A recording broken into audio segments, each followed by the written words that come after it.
Assalamualaikum warahmatullahi wabarakatuh. Alhamdulillahirrahmanirrahim. Wabillahi wa ala umuri dunia waddin. Wassalatu wassalamu ala asyrafil anbiya wal mursalin wa ala alihi wasahbihi ajma'in. Alhamdulillah, saya Rini Fatmawati. Di sini saya akan mempresentasikan hasil dari pretest terkait mata kuliah Cloud Computing menggunakan Gemini AI dengan prompt seperti ini. Lakukan pretest untuk saya sebagai mahasiswa sistem informasi pada mata kuliah Cloud Computing, mengklasifikasikan di mana level saya, terus kemudian kelebihan saya, serta kekurangan saya di Cloud Computing dengan jumlah soal sebanyak 40. Nah, setelah melakukan pretest, hasil pretest saya itu 17 soal yang benar dari 40 soal. Nah, di sini sebelum itu saya akan meninjau terlebih dahulu terkait soal-soal yang telah saya jawab dari 40 soal tersebut. Nah, di sini pada bagian soal pertama, karakteristik utama cloud computing yang memungkinkan pengguna mendapatkan sumber daya komputasi secara otomatis tanpa interaksi manusia dengan penyediaan layanan ialah on-demand self-service. Nah, di sini jawaban saya itu benar dikarenakan on-demand self-service ini merupakan karakteristik dasar cloud computing untuk mengkonfigurasikan sumber daya seperti server secara mandiri sesuai dengan kebutuhan. Selanjutnya, yang kedua, di sini manakah yang merupakan penerapan model layanan infrastruktur as a service? Nah, di sini ialah jawabannya D, Amazon Elastic Compute Cloud, yaitu Edge2 ini merupakan dia memberikan kontrol penuh atas infrastruktur seperti VM, OS, dan penyimpanan yang merupakan ciri khas dari Amazon Elastic Compute Cloud. Selanjutnya, dalam model layanan platform as service, komponen apa yang menjadi tanggung jawab utama pengguna? Yaitu pengguna harus bertanggung jawab dalam aplikasi dan data. Nah, pada model platform as a service ini, penyedia cloud yaitu cuma mengelola infrastruktur seperti OS dan runtime environment, sedangkan pengembang hanya bertanggung jawab atas aplikasi dan data yang dijalankan. Kemudian, model penyebaran cloud yang infrastrukturnya dimiliki bersama oleh beberapa organisasi dengan kebutuhan atau kepedulian sesama seperti misi, keamanan, atau kepala disebut community cloud. Kenapa? Karena ia dirancang untuk berbagai infrastruktur di antara beberapa organisasi yang memiliki perhatian atau kepatuhan bersama. Selanjutnya, istilah yang menggambarkan pengalihan biaya modal awal menjadi biaya operasional berkala dalam computing adalah, nah dari TC Jobs ini saya jawabnya capital expenditure scaling, sedangkan yang benar adalah pay as you go model. Nah, kenapa? Karena kapital ini berfokus pada investasi aset fisik jangka panjang yang berlawanan dengan sifat cloud. Sedangkan kalau pay as you go model itu merupakan organisasi itu membayar hanya sumber daya yang digunakan tanpa perlu membeli perangkat keras fisik seperti CapEx. Selanjutnya, komponen lunak yang bertindak sebagai perantara antara perangkat keras fisik dan virtual mesin untuk mengelola alokasi sumber daya, yaitu hypervisor. Di sini saya menjawab API Gateway. Nah, API Gateway ini itu mengelola dan merute komunikasikan API antar layanan, bukan abstraksi dari hardware. Nah, sedangkan hypervisor itu mengabstraksi perangkat keras fisik dan memungkinkan beberapa VM berjalan secara terisolasi pada satu mesin. Kemudian apa beda antara hypervisor tipe 1 dan 2? Di sini saya jawabnya tipe 1 untuk public cloud, sedangkan tipe 2 untuk private cloud. Itu jawabannya salah. Karena yang benar adalah tipe 1 itu berjalan untuk hardware, sedangkan tipe 2 itu berjalan di operasi sistem. Selanjutnya, kemampuan infrastruktur cloud untuk secara otomatis menambah atau mengurangi kapasitas berdasarkan beban kerja, yaitu, nah di sini saya salah menjawab karena jawabannya scalability. Seharusnya itu elasticity. Elasticity itu sebuah kemampuan alokasi dan pengosongan sumber daya secara terotomatisasi sesuai dengan perubahan permintaan server yang dinamis. Sedangkan scalability itu kemampuan sistem untuk menangani pertumbuhan beban kerja, sedangkan elasticity menekankan sifat adaptif pada otomatis. Kemudian manakah di bawah ini yang membedakan penambahan kapasitas secara vertical scaling dan horizontal scaling? Nah, aku menjawabnya Scaling up digunakan untuk SAS, scale out digunakan untuk PAS. Nah, ini salah. Yang benar adalah scale up menambah spesifikasi server, sedangkan scale out menambah jumlah instance server. Karena vertical scaling itu memperbesar CPU dari satu mesin yang ada, sedangkan horizontal itu menambah jumlah node atau server ke dalam cluster. Kemudian, dokumen kontrak antara penyedia layanan cloud dan pelanggan yang mendefinisikan standar tingkat layanan dan garansi uptime. Minimum disebut server level agreement. Nah, di sini saya jawabnya statement of work. Nah, service level agreement itu merupakan tingkat layanan yang dijamin uptime-nya itu 9,99% serta kompensasi jika penyedia gagal. Sedangkan state of work itu mendokumentasikan rincian proyek atau pekerjaan yang harus diselesaikan vendor dalam proyek khusus. Kemudian dalam konteks penyediaan layanan cloud, tingkat availability for 9 setara dengan presentasi uptime sebesar 99,99%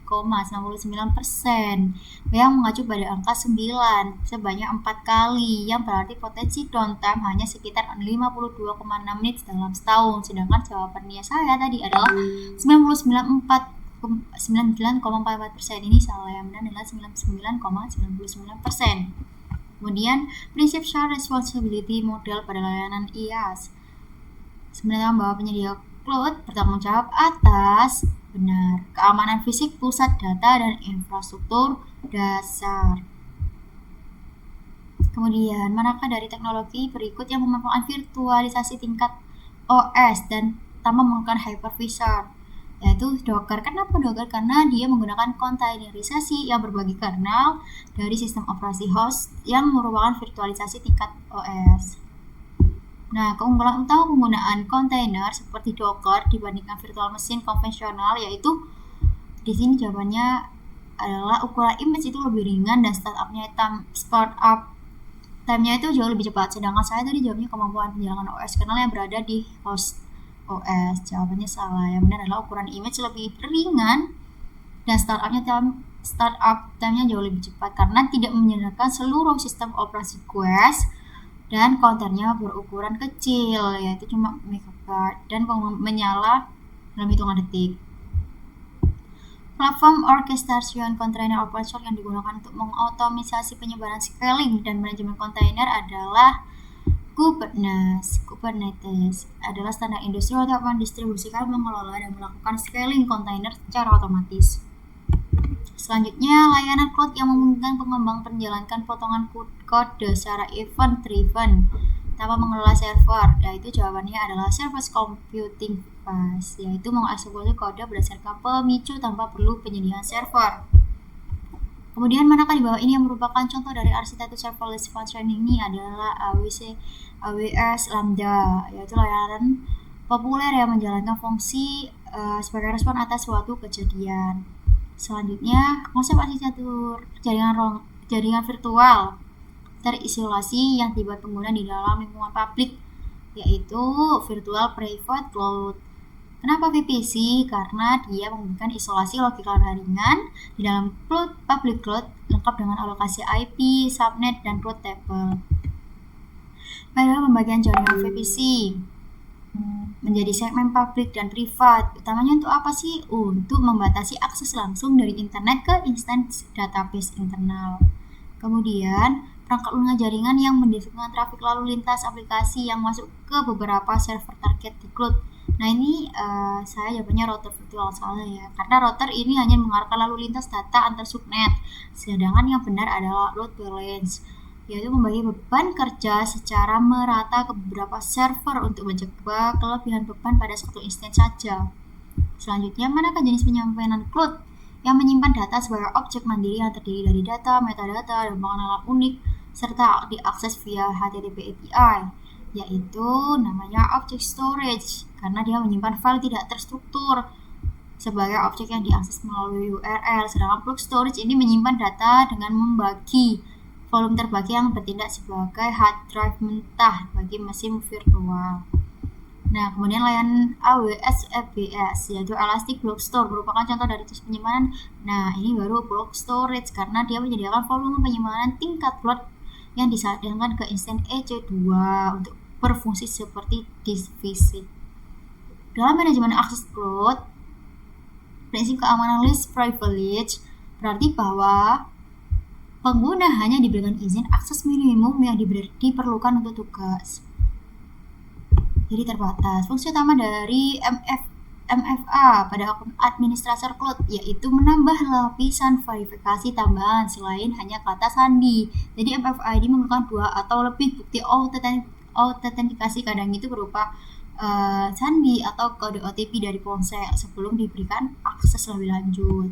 Kemudian, manakah istilah yang merujuk pada praktik pengelola infrastruktur cloud melalui file konfigurasi? Di sini saya jawabnya cloud OPS. Seharusnya infrastruktur as code, yaitu infrastruktur dalam file kode yang konsisten dan reproducible. Kemudian, tool infrastruktur code populer buatan HashiCorp yang bersifat open source dan multi cloud provider, yaitu Terraform. Sedangkan jawaban saya AWS CloudFormation. Yang benar adalah Terraform karena dia mengizinkan definisi infrastruktur menggunakan bahasa HCL untuk AWS, Azure, GCP, dan cloud lainnya. Strategi migrasi cloud yang memindahkan aplikasi dari lingkungan on-premise ke cloud tanpa melakukan perubahan pada arsitektur cloud aplikasi disebut. Nah, yang benar adalah rehosting. Lift and shift. Lift and shift itu metode pemindahan langsung aplikasi dan VM tanpa mengubah arsitektur internal aplikasi itu tersendiri. Nah, apa sih resiko strategi vendor login dalam konteks penyedia cloud?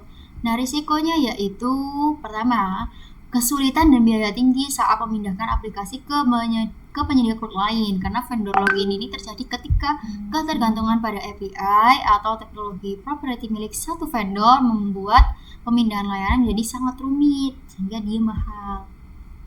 Selanjutnya,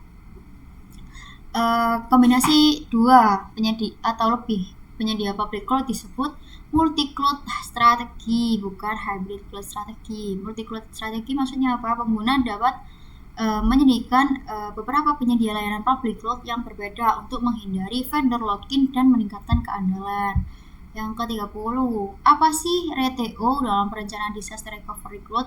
Nah, RTO itu batas waktu maksimal yang ditoleransi untuk memulihkan sistem setelah gangguan. Dan RPO itu besarnya kehilangan data yang diukur dalam rentang waktu. Nah, di sini saya jawabnya salah karena jumlah maksimum server yang boleh menangani kegagalan. Itu konsep fault tolerance. Selanjutnya, manakah komponen Kubernetes yang bertanggung jawab untuk memastikan jumlah pod yang didirikan tetap berjalan sesuai konfigurasi, yaitu yang benar adalah replika atau controller manager, yaitu memantau dan menjaga agar pod tadi itu beroperasi sesuai dengan jumlah yang didefinisikan. Dalam arsitektur microservice di cloud, pola circuit breaker berguna untuk mencegah kegagalan rantai cascading failure saat sebuah layanan mengalami gangguan. Nah, circuit breaker ini cepat menghentikan panggilan ke layanan yang gagal sehingga tidak menghabiskan sumber daya atau menjatuhkan layanan lainnya. Nah, praktek manajemen keuangan cloud yang menggabungkan prinsip financial business dan rekayasa untuk mengoptimalkan biaya cloud disebut praktik FinOps, yaitu Financial Operation, membawa akuntabilitas keuangan pada model pembelajaran variabel di cloud. Nah, kemudian serangan cyber, di mana penyerang itu berupaya melumpuhkan layanan cloud dengan membanjiri lalu lintas dari banyaknya sumber distribusi disebut DDoS.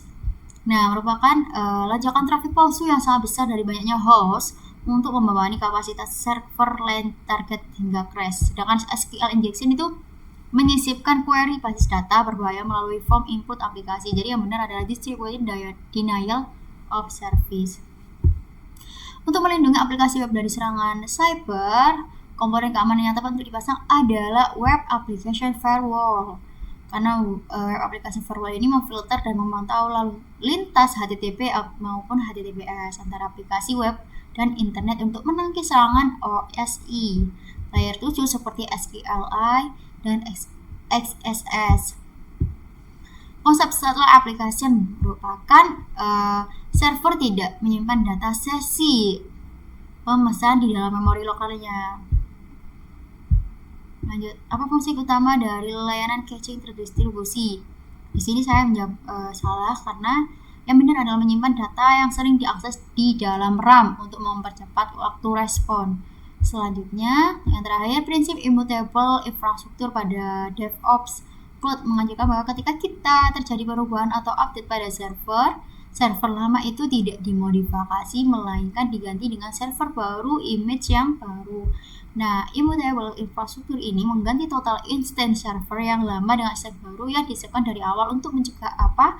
Untuk mencegah keragaman konfigurasi. Sedangkan jawaban yang saya itu salah karena data dalam notebook tidak boleh dihapus dan diubah sama sekali.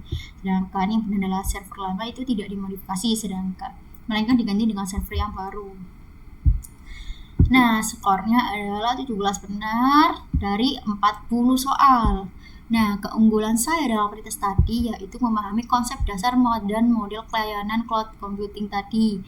Di sini saya memahami sangat baik pada cloud computing, terus mengklasifikasi model penyebaran community cloud, serta pembagian tanggung jawab pada model IaaS dan PaaS. Nah, keamanan cloud dan manajemen. Saya menguasai prinsip utama keamanan cloud seperti share responsibility dan juga fungsi web application firewall. Kemudian juga saya memahami di bagian arsitektur distribusi dan paradigma modern.